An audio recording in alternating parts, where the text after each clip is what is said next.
Welcome back to Aetheral Space 1.12. We did it. Finally, 12 parts into Aetheral Space. We made Did you it. figure out the secret yet? You've seen him, haven't you? The real Dragon in real life. Yeah. We didn't want to tell audience members till now, but we've actually been hiding a secret amongst the last 12 parts. Everything And I if you write search in really- Google Drive becomes real. Oh, I was going to have them comment if they figured out what it was, and it was going to be a big detective spiel, but I see now that it is. Don't worry. Let me correct that. Yeah. Darnell forgot everything that happened in the last 2 minutes. Welcome back to Aetheral Space 1.12. Hey guys! So we're going to do Aetheral Space 1.12, and I want to tell you guys that we've actually been hiding something in the writings for the last few times. Will you find it? Yeah, let's see. All right. So, we ready to get this started? Yes, hell yes. Dragon resisted the urge to fidget. Riding an elevator was awkward at the best of times, let alone when almost all the other occupants had orders to shoot you on sight. If worst came to worst, Blaine could probably take the advantage on such a confined space, but Dragon wasn't confident he'd be able to get out of the way fast enough to avoid being hit himself. Maybe he could, maybe things would turn out well, but sadly he saw further kickings of his ribs in his future. Tan? Yeah. Shouldn't it be advantage in such a confined space? Oh, yes, sorry. You're good? Prison levels are in the middle of the tower, he muttered over the comms, more for his benefit than Blaine's. We'll arrive in 20 seconds or so. We'll have to walk out of the elevator without looking around at all, so that it looks like we know where we're going. Just keep walking until we're out of sight, I imagine. Oh, yeah. Then we can get our bearings. What? Said Blaine. Sorry, I was kind of spacing me when you start reading at SCP. Maybe being shot on sight wasn't such a bad idea after all. The doors opened with a friendly ding, and Dragon strode forward. Not too quickly, he didn't want to look anxious. He didn't dare look around, so he could only trust that Blaine was following after him. Oh, why? Please let Blaine be following after him. Is Y like the god of this world? It is the evolution of current religion, yeah, in the setting. The sound of bootsteps came after him. Multiple sets. 3 people. One set of bootsteps matched Blaine's weight, but the other 2 were unfamiliar. They marched with purpose, an actual patrol. Dragon could have screamed, but that would have been driving a nail into his own coffin. Maybe if he just acted casual, he could get away with, "Hey, bud," came a modulated male voice from behind him. "Hold up a sec." Maybe a little robot. It's like a Star Trek. Hey, bud. "Hey, bud," came a modulated male voice from behind him. "Hold up a sec." Well, Dragon thought, I'm dead. Dragon turned, bracing himself for the plasma fire to the chest that he knew was coming. Would it melt right through the chest plate, or did he have a chance to survive? Only one way to find out, he supposed. The other guard, the one who had spoken, looked at him and Blaine, cocking his head. His partner stood behind him. They both held rifles, not yet aiming, but the promise was there. He suddenly became aware of just how loud his own heartbeat was, like an earthquake in his ears. "You guys lost or something?" the guard said with surprising friendliness. Dragon opened his mouth to reply, but no sound came out, only a quiet cracking sound, which the microphone luckily didn't pick up. Blaine answered instead. "Yeah," she said, shrugging. "That obvious? You're like 2 lost puppies," the guards chuckled. "Felt sorry for you. Just get reassigned?" Dragon nodded mutely. Also, look at Blaine hard carrying his ass.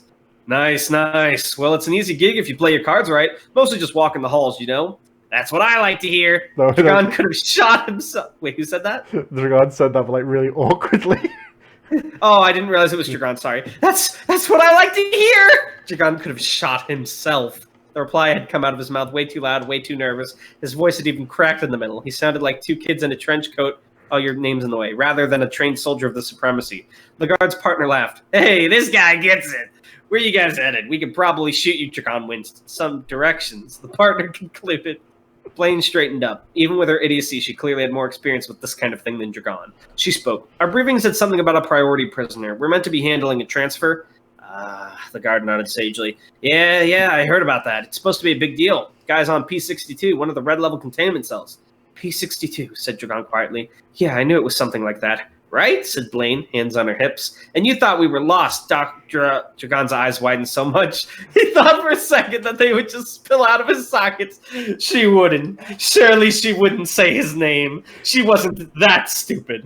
Nobody in the world could be that stupid. Drobo! Is that even a name in this world? No. Blaine finished, doing the verbal equivalent of a high-speed drift. You're such a worrier. He glanced at the guards. There was no way they would fall for such an obviously fake name. They were walking away, one giving a thumbs up over their shoulder. You work hard now, Drobo. Don't go causing trouble for your friend, he laughed. Dragon blinked. At some point in the last few hours, he had clearly slipped into a portal and entered Nightmare World.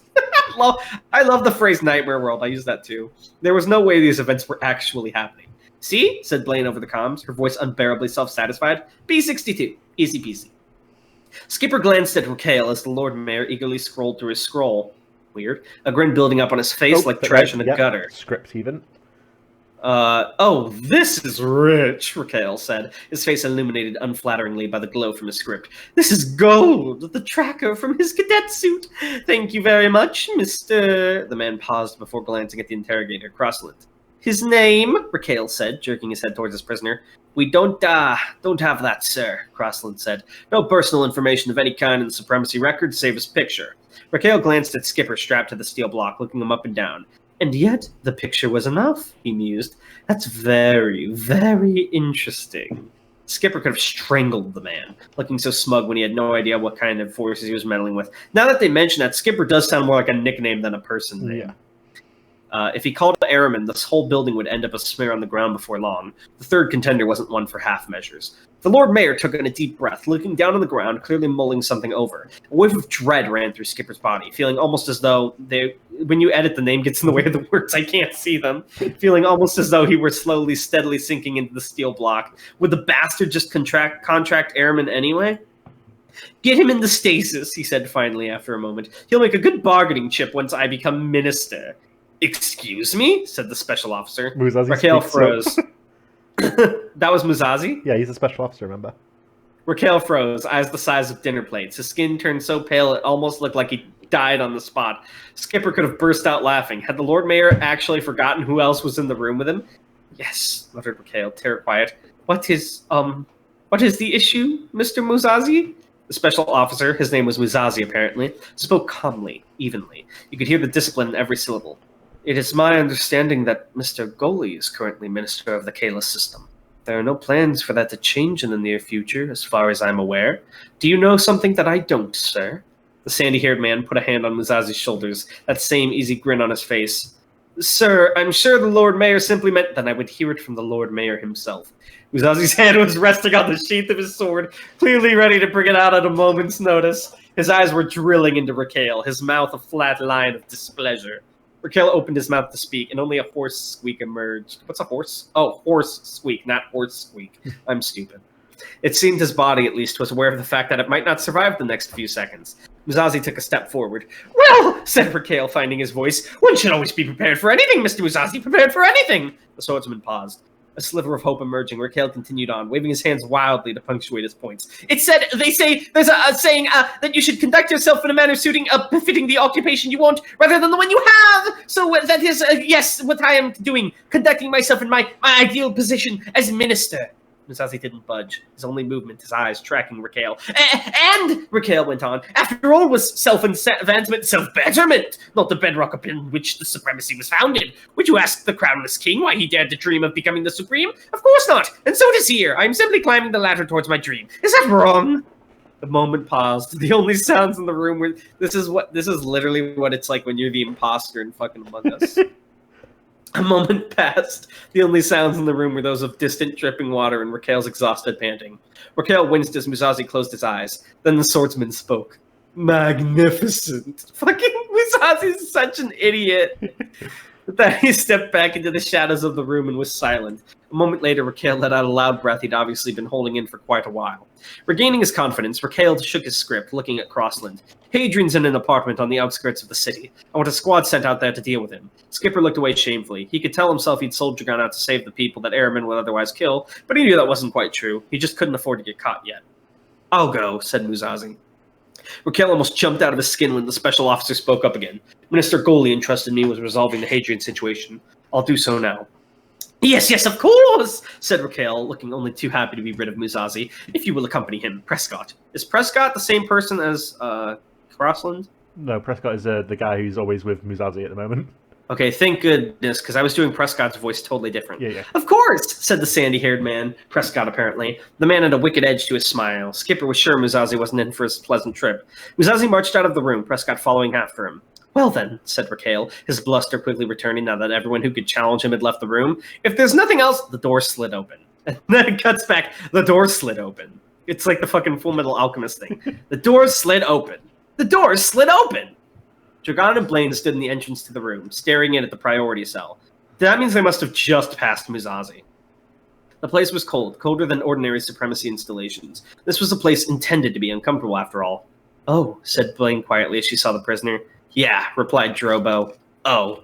Now that he thought about it, those guards had been really vague about the priority prisoner. He really was an idiot. The man called the hyena looked up at them from his restraints. Oh, it's time for dinner? Lunch? He grinned. Supper?